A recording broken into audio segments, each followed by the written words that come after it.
EnjoyLakeForest Municipal Conference Gala. No, I'm not going either.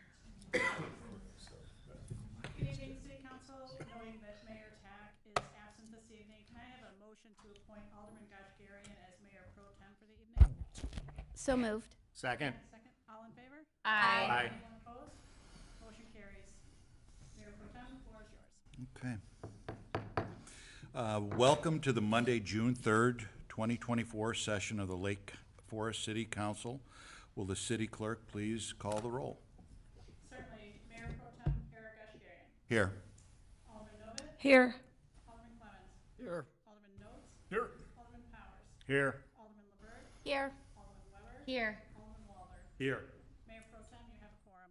Wonderful. Will you please join me and rise for the Pledge of Allegiance? I Pledge allegiance to the flag of the United States of America and to the republic for which it stands, one nation, under God, indivisible, with liberty and justice for all. Great. Thank you, everybody. As City Clerk stated, Mayor Tack is not available, so I'm just stepping in for this one and one only meeting. First off, on the agenda, comments by the mayor. Normally, Randy would offer these up, but I thought I'd cobble together a few that I think are noteworthy. First off, I want to acknowledge and congratulate Lake Forest High School boys lacrosse team for winning the state championship. So it's really quite an accomplishment. They talk about the Scout Nation, and they've made us proud. Secondly, noteworthy, this is a month of graduations. So I think Lake Forest High School graduates on June 8th. LFA graduated on the 1st. Woodlands Academy graduates on June 5th. All of our grade schools, Deer Path, St. Mary's, Country Day, and of course Lake Forest College did their commencement last month. So congratulations to all graduates. Be careful. It's a fun summer. We want to make sure that all of our kids are safe. They're the most important treasure in this community. So please be mindful and be safe throughout the summer. Third thing I just want to mention is coming up on Friday, June 7th. It's Meet the Fleet out at the Public Works building. So out at the Municipal Services building. It starts at 10 o'clock and it goes from 10 to 2, and it's a great opportunity for all of our residents, predominantly kids, get to go out there and see all the fun stuff that the Public Works Department has, and all of the neat stuff, the trucks and what they do. So I encourage all those who are interested to attend. And then lastly, the thing I did want to mention is the responsiveness of not only City Council, but city staff. When I joined City Council 5.5 years ago, probably the most significant issue that most residents had concerns and or complaints about were the stormwater issues. We had flooding over a great portion of town. As we've had some weather pattern changes occurring, we're getting more intense storms. It's creating issues with the stormwater runoff, and it's become an inconvenience and indeed, at that point, a danger with various streets closing. And I think it's noteworthy, well, just by example, last week we had almost 5 inches of rain. And the City Council and city staff has gone to great efforts over the last 5 years to address those stormwater issues. Recent stormwater projects include West Fork Farm, Hackberry, and Bowling Green, which the city invested $1.4 million on. The Old Elm Timber, Forest Hill, which the city invested $1.65 million on. The Burr Oak project, which was $4.8 million. The Pond subdivision, $130,000. The Deer Path Route 41, the IDOT funded $13 million project, and Awani Road, which is scheduled to begin this year, $4.5 million. It's an aggregate, including Awani, of over $25 million of stormwater management enhancement that the city has done. And I think it's increased the quality of life for the residents. The number of calls that we're receiving at the city have greatly diminished. They're mostly from covered intakes on the street. And I think that all departments have pulled together and have addressed those significant stormwater issues together collectively. Not to be left out, we had recent ravine projects that the city has also invested in, which is a real big improvement. We had the Rosemary Ravine project, $560,000. The Walden Ravine project, over $1 million. The Rockefeller McCormick Ravine project, $750,000. And then the Seminary Ravine project, which we're waiting for the final grant from the US EPA for $1.6 million. So for a grand total of just under $4 million.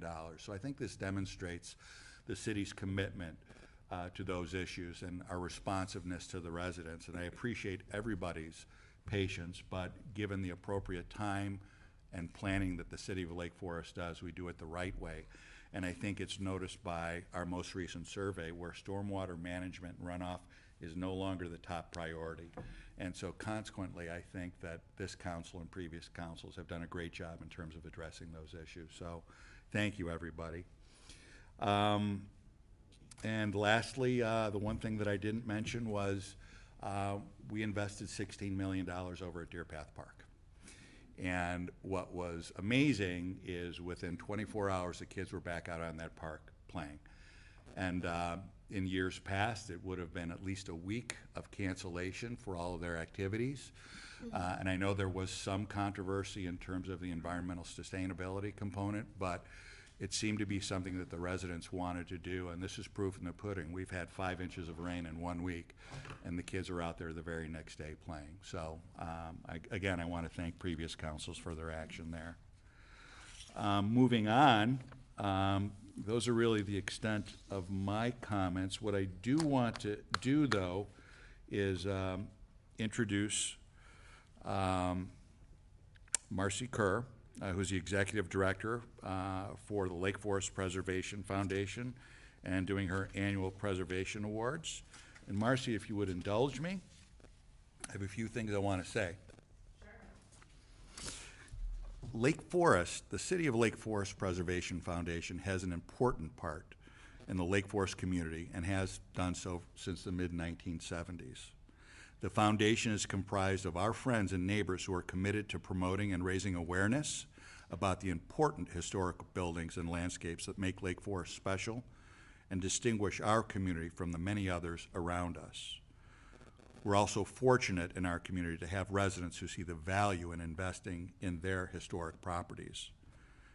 Annually, the foundation recognizes property owners who have demonstrated extraordinary efforts to restore, update, and preserve the historic structures of their properties. I know I speak for the entire City Council in expressing my appreciation for the foundation, for the significant time and effort that goes into seeking out and studying these various projects completed in the Historic District and locally landmarked properties each year.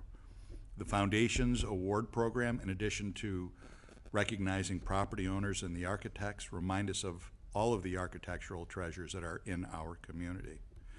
It's easy for us to take special buildings located throughout our community for granted, but thank you for reminding us of what a special community we live in, and thank you to all the award winners and their architects for the care and expertise demonstrated in these projects. So, Marcy? Thank you, Alderman Gary.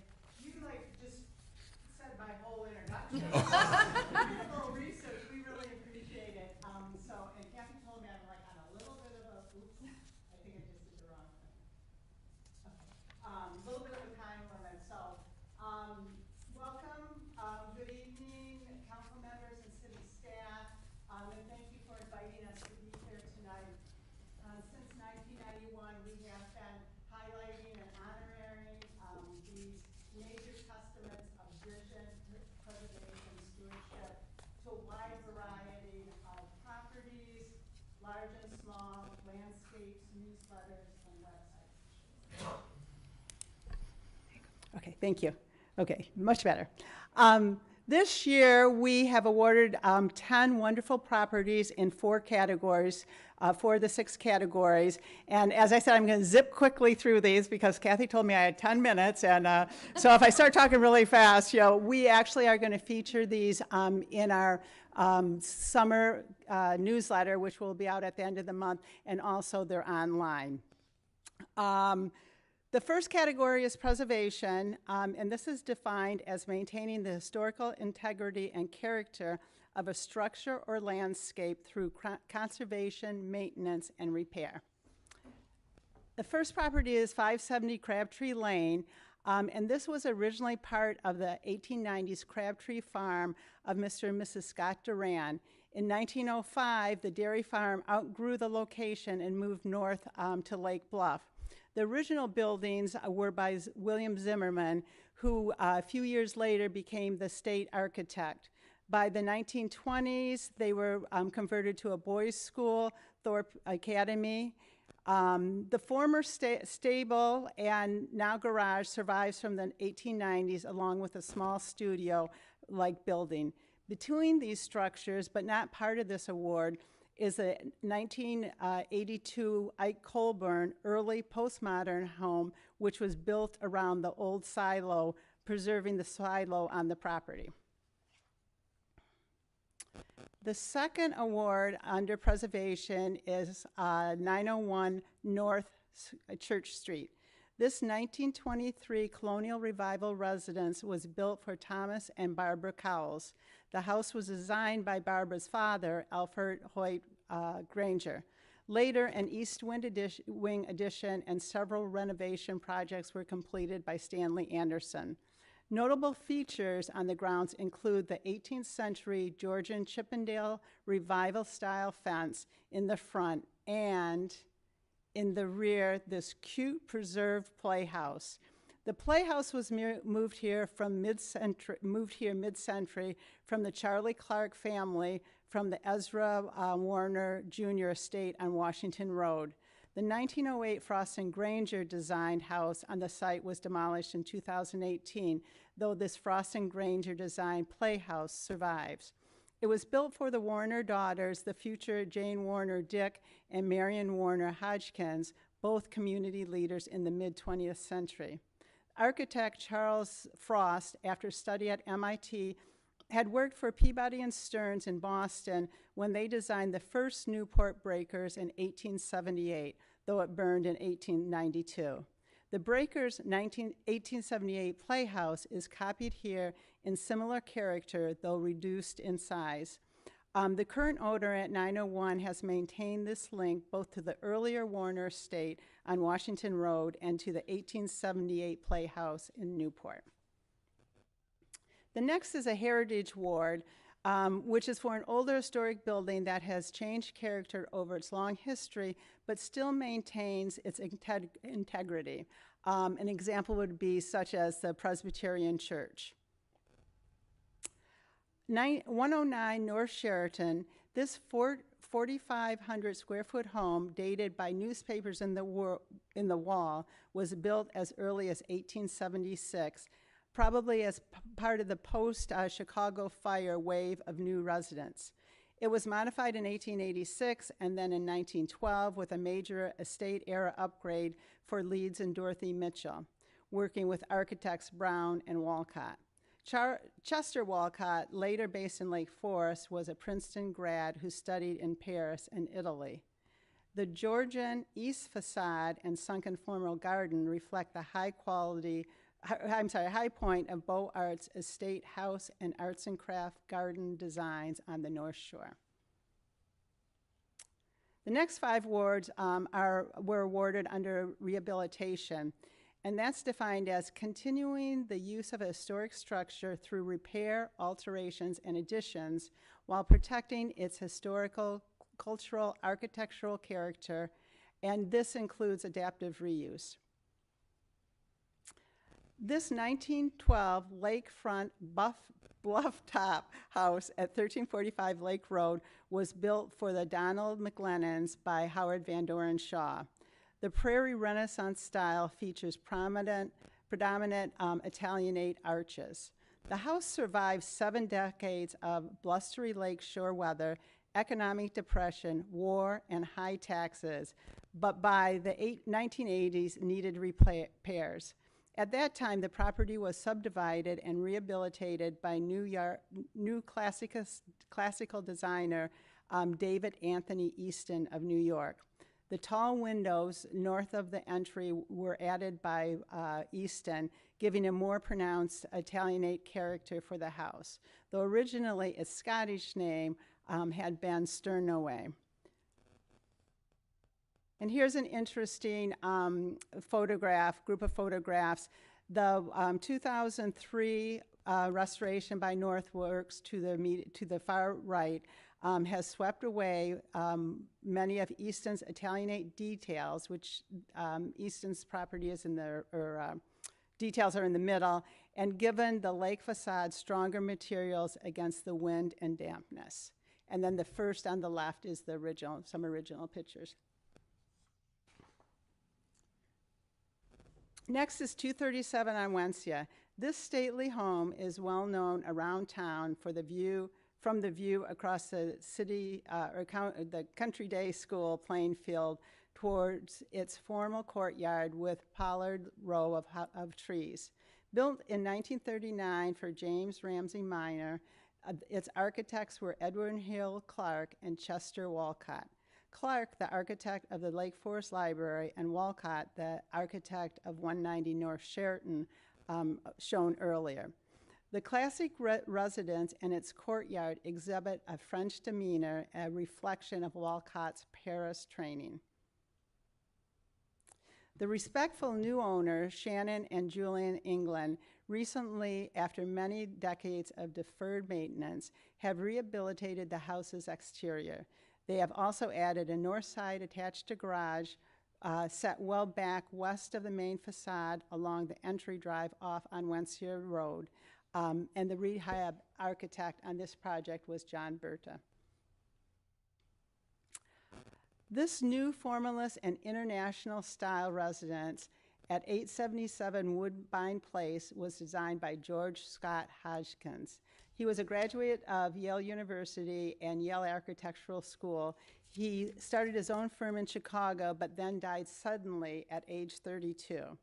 He was the stepson of Mimi Warner Hodgkins, after whom, with her sister, the Little Playhouse at 901 Church was built in 1908. It's so interesting this year, there's so many connections between the houses. The current owner, Mary Lorraine Lucas, designed and contracted for the 2020-2023 addition and garden. The images shown on the left was the recent major east addition. On the center is the 1965 original west entrance facade, which has been preserved, and the right, the new formal gardens in the rear.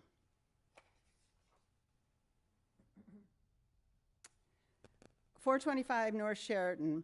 This English arts and crafts gates, gate posts, adjacent walls, and gatehouse for the 1915 Robert Thorne estate has been rehabilitated with a commendable restraint by the current owners.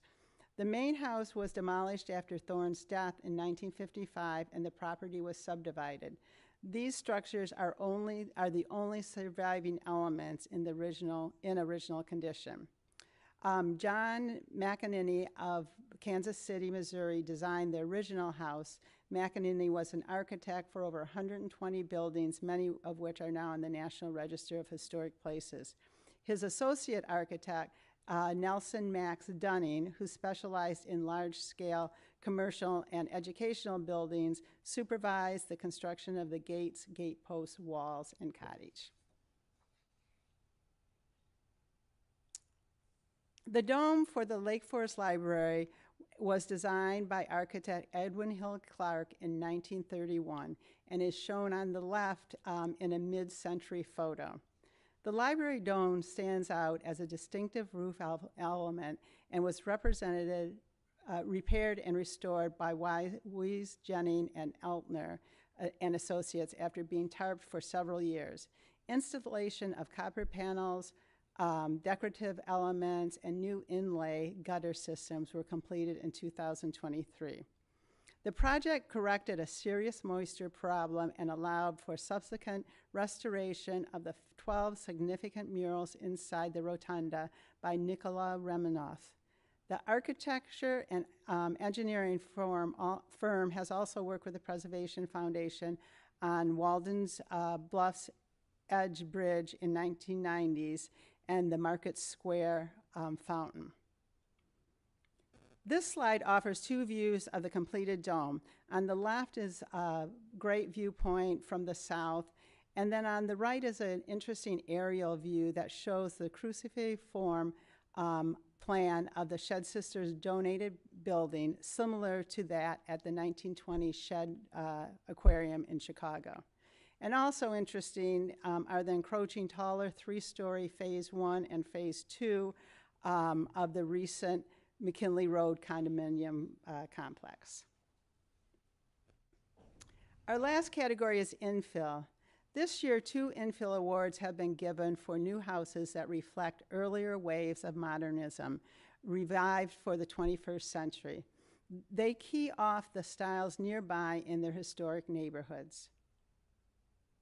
The first of these 2 are at 61 Sequoia Court and is found not far from the Ike Coburn-like early postmodernist house across the adjacent Onwensia Road. It's also comparable to the historic Ramos House by Colburn on Lake Road with its traditional roof forms. The house sits apart from its immediate neighbors in a mature landscape content. This Northworks Designs represents a revival of the new formalist style of the first years after the mid-century modern houses. It employs international style, which induce plate glass floor-to-ceiling windows and wide chimneys, as promoted mid-century by Frank Lloyd Wright and others. Here, the fenestration is framed in context of traditional forms and materials, gabled roofs, shed dormer, and stonework. And our last award is this 2017 house by Chicago architect Eric Johnson at 810 Barberry Lane. It is infill 1 block just west of Lake Road and of the architect Ralph Millman's 1939 Sterling Morton A.B. Dick Jr. conservative modernist house at 975 Lake. The Barberry house recalls the 1920s and 30s Art Deco era forms and symmetrical ideas as in the Morton house. The warm off-white or cream wall color contrasts with the polished dark stone of the entry drive and motor court. And the use of the reflection in the Art Deco gardens started in Paris and the Riviera in the 1910s and 20s and was pioneered by Vera Brothers and also inspired a 1915 Adler Garden for Mrs. Morris Ely in Lake Bluff. And that's it. And in closing, I'd like to thank the council for its continued support of preservation and conservation of our incredible community. The foundation looks forward to providing ideas and direction as you look ahead, especially in the overall vision for the Central Business District. It's always a pleasure to work with you, and we so appreciate your time devoted to our community. Thank you. Great. Thank you, Marcy.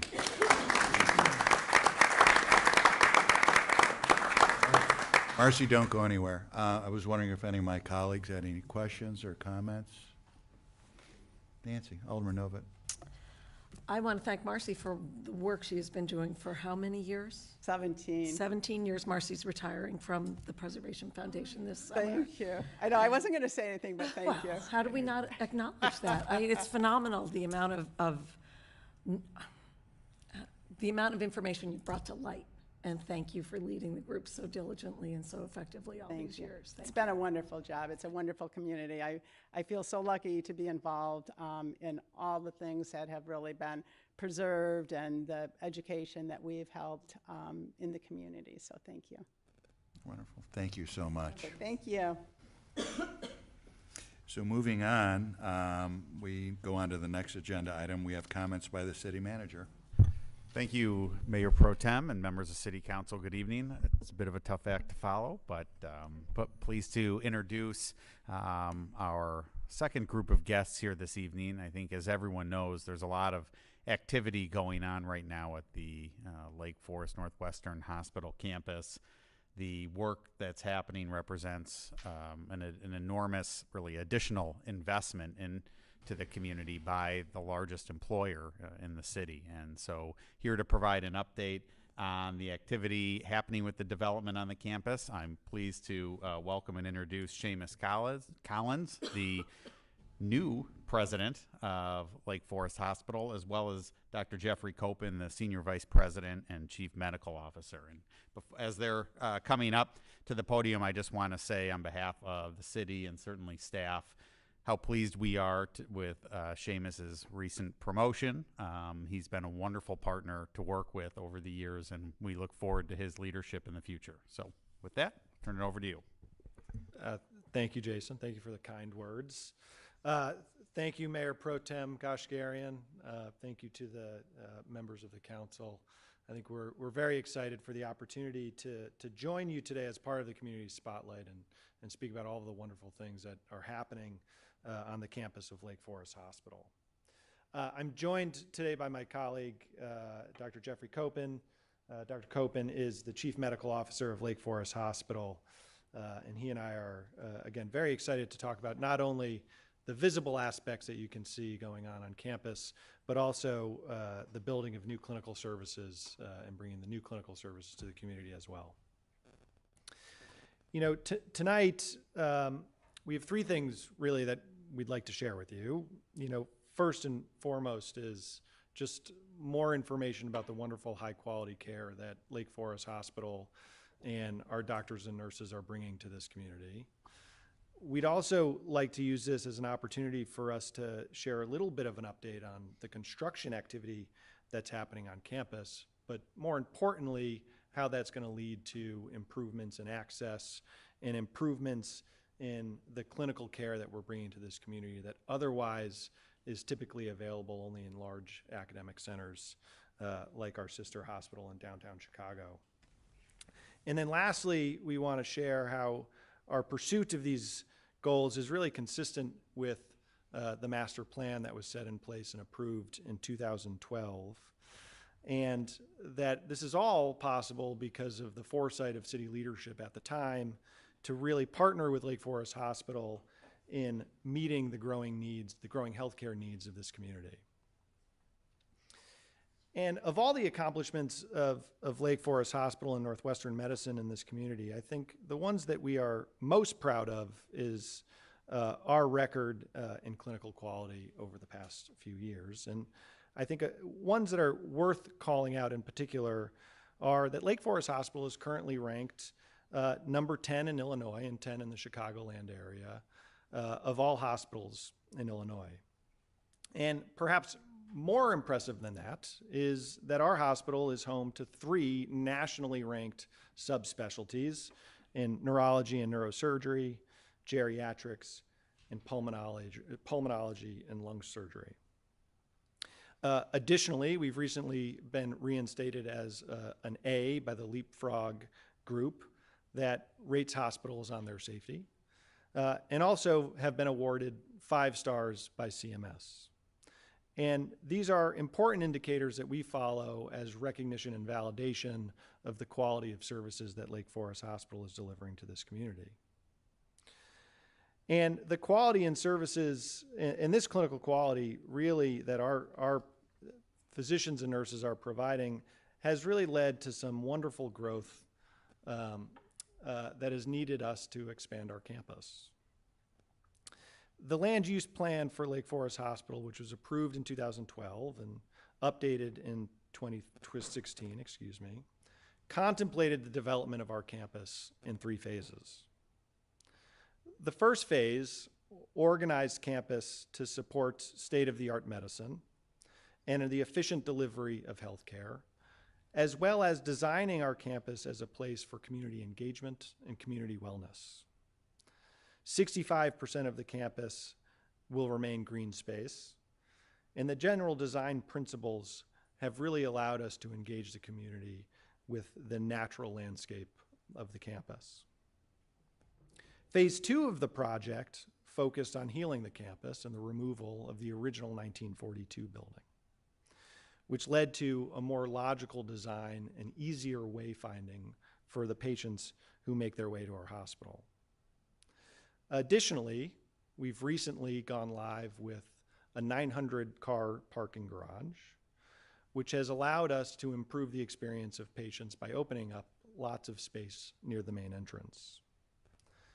In the last phase of the project, contemplated space for future growth on the campus, which, as many of you can see, we've begun executing on. Just 6 years ago, in the spring of 2018, Lake Forest opened a state-of-the-art replacement hospital. And in just under 2 years from now, we will be opening an expansion of the facility that will nearly double the capacity of the existing hospital. The expansion of the hospital is consistent with the architectural language of the existing facility and lays out an expansion to the east of our structure, away from the residential neighborhoods along Westmoreland and 41. In February of this year, the parking garage opened, which has led to a significant improvement in the patient experience by consolidating our employee parking into this one area.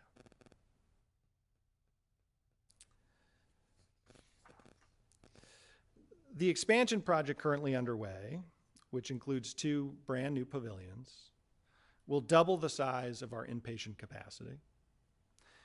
It'll relocate the emergency department and expand the emergency department by 50%. It'll expand our critical care beds from 12 to 24, increasing the complexity and acuity of patients that we can care for. And it will provide incremental capacity for growth on our procedural platform that will allow us to bring higher complexity and acuity services to the community. And over the last few years, as the acute care needs of the community have increased, it has been difficult for Lake Forest Hospital in our existing footprint to deliver on the patient experience expectations that we have come to expect, particularly in our emergency department. And to get back to this, improving this experience, we'll be increasing the capacity and flexibility as to deal with surge volumes in the emergency department. We'll be expanding our triage and patient flow to start care at arrival when patients arrive at the emergency department, so they don't have to experience waits before they receive care. And we'll enhance a large waiting room for those who do have to wait with lower acuity services, that they can do so in a comfortable environment.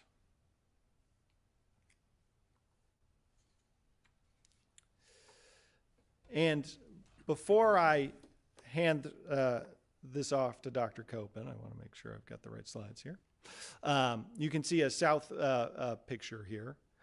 But what we wanted to share was that this work that we're doing is all aimed at making the services and returning to that community hospital feel that we have all come to appreciate at Lake Forest. This building project is to bring more specialized care, more specialists and expert care closer to home. We'll be adding more patient beds so that the experience inside the hospital is consistent with what we come to expect. And we're looking on making state-of-the-art medicine hospital feel part of the community. And so Dr. Copen is here to speak a little bit about the specific clinical services that are happening inside. Thank you, Seamus. The promise of Northwestern medicine coming up to the northern suburbs and to Lake Forest was to bring the very best medical care to this community. And I believe we have gone a long way to satisfy that goal. And what's even more exciting is where it is that we're going to be going. So I want to share some firsts that we have up in the suburbs. And now I'm talking about the metropolitan area of Chicago. The first comprehensive cancer center outside of the city of Chicago is actually here in Lake Forest. We also now have comprehensive cancer centers in Glenview and in Grays Lake. To be a comprehensive cancer center, we need to fulfill a long list of obligations, and there's a national organization that provides this designation. This really is a big deal. And this has allowed us to begin doing clinical trials here in Lake Forest, the same clinical trials that we do downtown. People don't have to go downtown anymore for that. So somebody with a difficult cancer can be enrolled in a clinical trial here in Lake Forest. We have also embarked on the most cutting-edge immunotherapy that we're providing here. In the past, people would have to go downtown. We're very proud of our breast program. Our breast surgical oncology is about as good as it comes. Dr. Heidi Memel and Dr. Denise Monahan are our two fellowship-trained breast surgeons.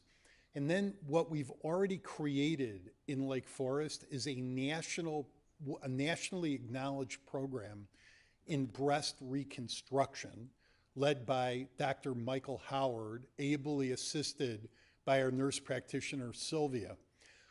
We have patients now coming to Lake Forest from all over the country, women who've had mastectomies, and rather than having breast implants, they have this amazing procedure that Dr. Howard does where he uses a woman's own tissue to recreate a breast. It's an amazing, amazing procedure, and I'm proud to say we have the very best program in the entire Midwest here in Lake Forest. In cardiac imaging, we now have the most highly sophisticated technology available in Lake Forest for our community. Things like three-dimensional transesophageal echocardiography. Don't ask for the details, it's pretty amazing. We do cardiac MRI, and we're doing the latest CT coronary angiography here, which is really extraordinary. Dr. Christina Anderson joined us a year ago. Dr. Anderson is a fellowship-trained structural heart cardiologist. She's able to repair an individual's heart valve without opening up the chest. It is really an amazing procedure, and it's about as cutting edge as it gets. One program that we're extremely proud of is palliative medicine. People don't get as excited about palliative medicine as they do about neurosurgery, cardiac surgery. But if you really want to know about the heart and soul of a hospital, find out the quality of its palliative medicine program. Dr. Martha Twaddle, who's our medical director, is a nationally known expert and leader in palliative medicine, and together with her colleagues, Martha has created a program at Lake Forest that you don't find in many hospitals, particularly in the community. We all know that we're all going to die. How is it that we're going to die?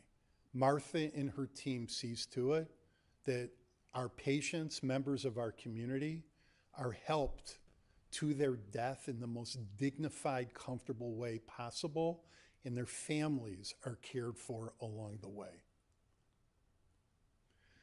And finally, I can talk all day about the tertiary level care that we can provide, the high technology, but at the end of the day, Lake Forest Hospital is the hospital for this community, and we need to fulfill the primary care needs of the community. And you should know, I'm a primary care doctor myself.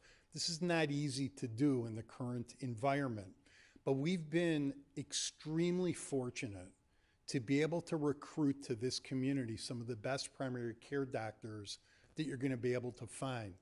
Dr.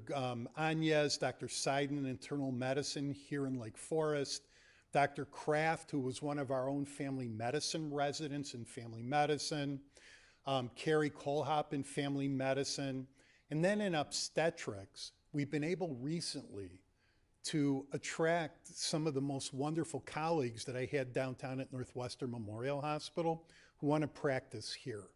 So the quality of the obstetrical care that we provide at Lake Forest is every bit as good as it's ever been. And quite frankly, our expectation is it's going to get better and better as we continue to recruit physicians like Dr. Reynolds and Dr. Bryant.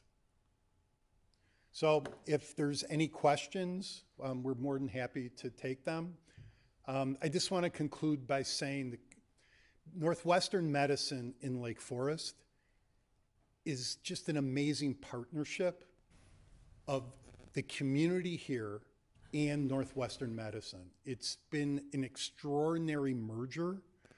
One of the things that I love to tell my colleagues downtown is when we came up here, we were wondering what would happen with the culture, the academic medicine culture that we had downtown, together with this amazing high-touch community hospital culture of Lake Forest. And one of the things I'm most proud of is we took those two things, we put them together, we shook them up, and somehow we've gotten them to merge. So we have the very best of the old Lake Forest Hospital for our preservation lady. That's really important. And we've been able to take that together with the Northwestern medicine-ness of who we are to create something I really want you all to know is unique within the Northwestern medicine family. And it's something I hope this entire community can be very proud of, that Northwestern Medicine Lake Forest Hospital is here in Lake Forest, Illinois. And we thank you for your time. Thank you.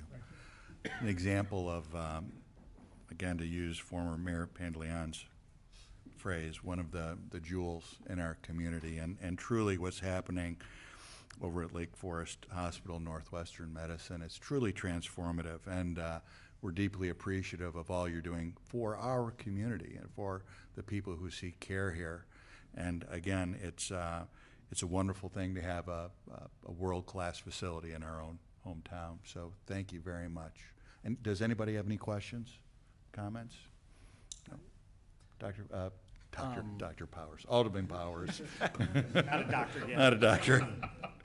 Sorry. I've had the privilege of having, well, I go to the health club over there, so I'm there every single day driving through. And I've also had several procedures done in the last 6 months or so. The staff is incredibly friendly.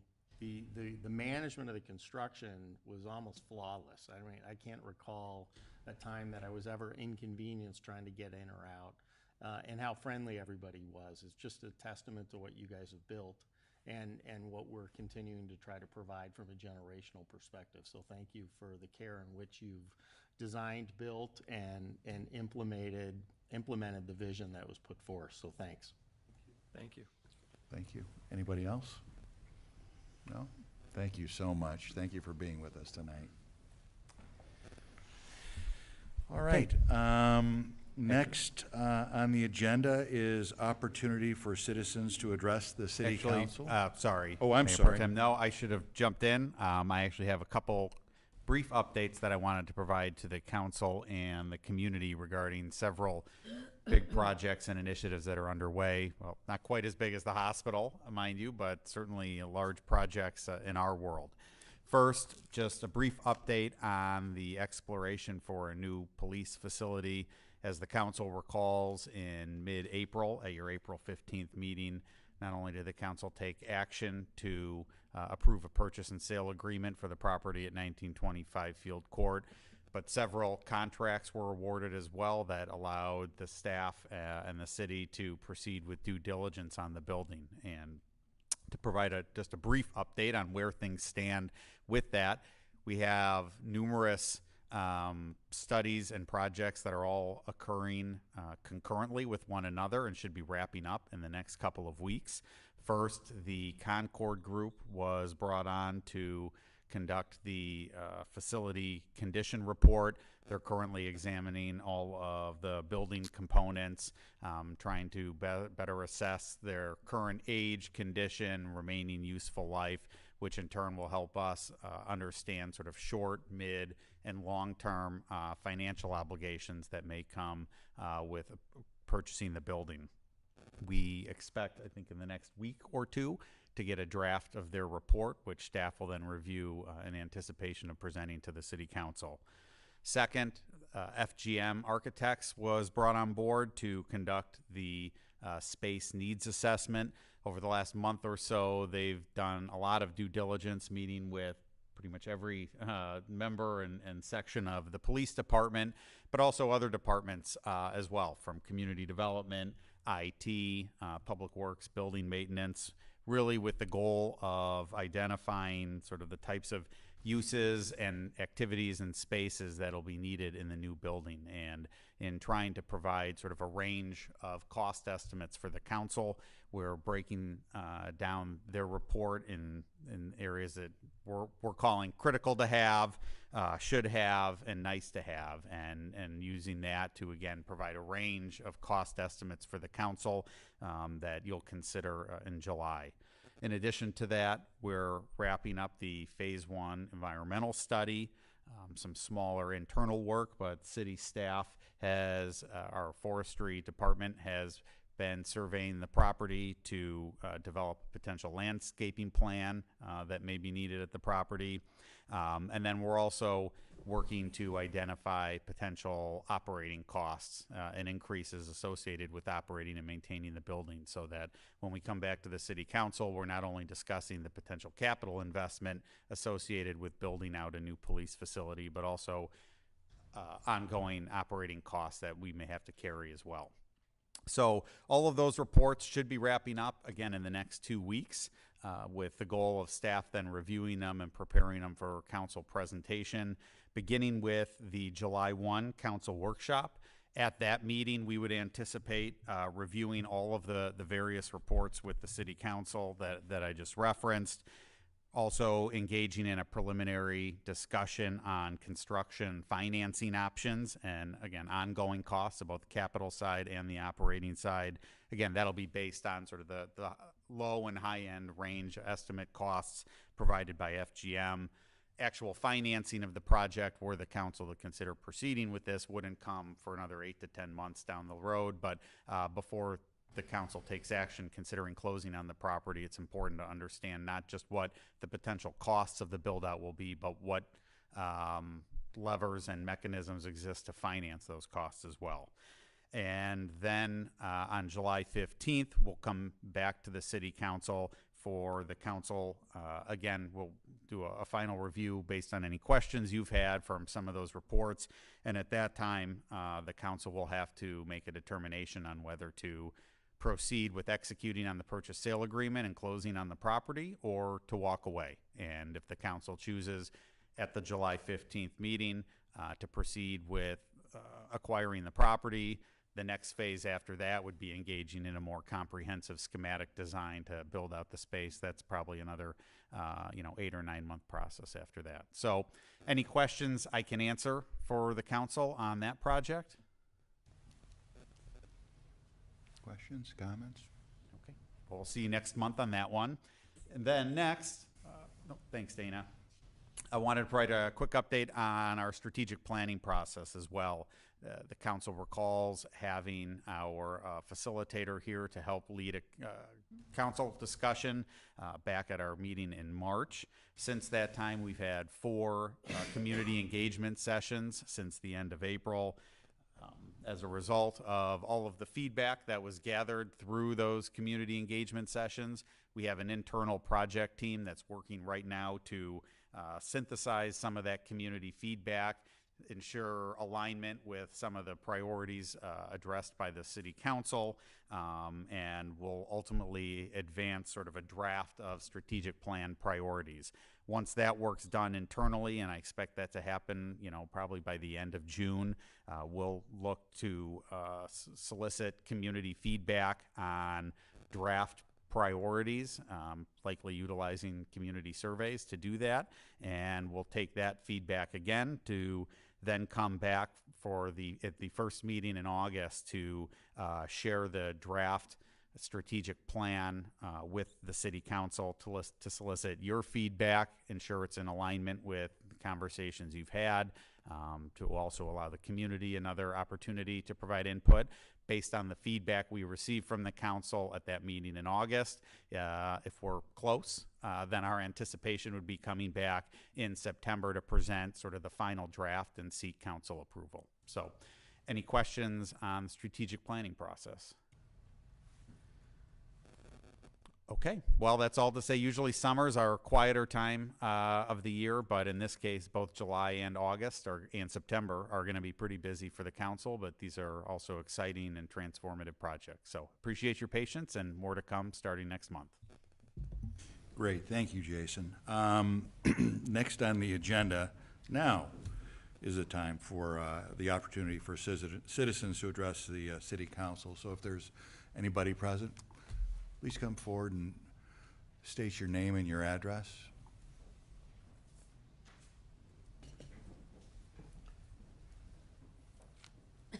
Hi, I'm Diane. I live in Lake Forest, and as I learned from the recent Lake Forest 101 course, that I don't have to give some key information, so I'm going to play a little devil here and not give it out. Anyway, I just wanted to commend the city staff and everyone who helped with the course, and thank you for this time to share my input.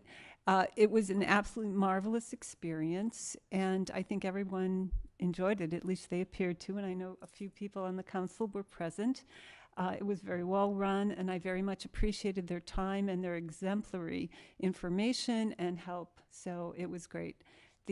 So a big thank you. And then the other one is, that's the second course I've taken in Lake Forest. And the first one was the Citizens Police Academy, which was equally wonderful. So if anybody hasn't taken either one, I strongly encourage them to do so. So thank you. That's it. Thank you. Anyone else wants to address the city council? Seeing no others, next agenda item is committee reports, of which we have none. So that would move us on to items for omnibus consideration, of which there are 8. I would ask for the aldermen to wait until I read all 8, and if they want any of those to be taken separately, please do so at the end. Starting out, item number 1, approval of the May 20, 2024 City Council minutes. Item number 2, approval of the check register for the period of April 27th through May 24th, 2024. Number 3, approval to extend the city's office supplies contract with Warehouse Direct through May 31st, 2025, as determined by the Suburban Purchasing Cooperative of the Northwest Municipal Conference.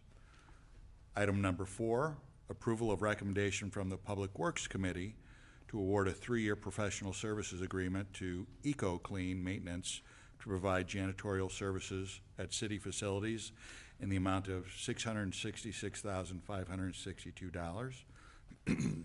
Item number 5, award a 3-year contract to Patriot Pavement Maintenance, Inc. for the crack sealing project and authorize the city manager to execute an agreement in the amount not to exceed $35,000 per year.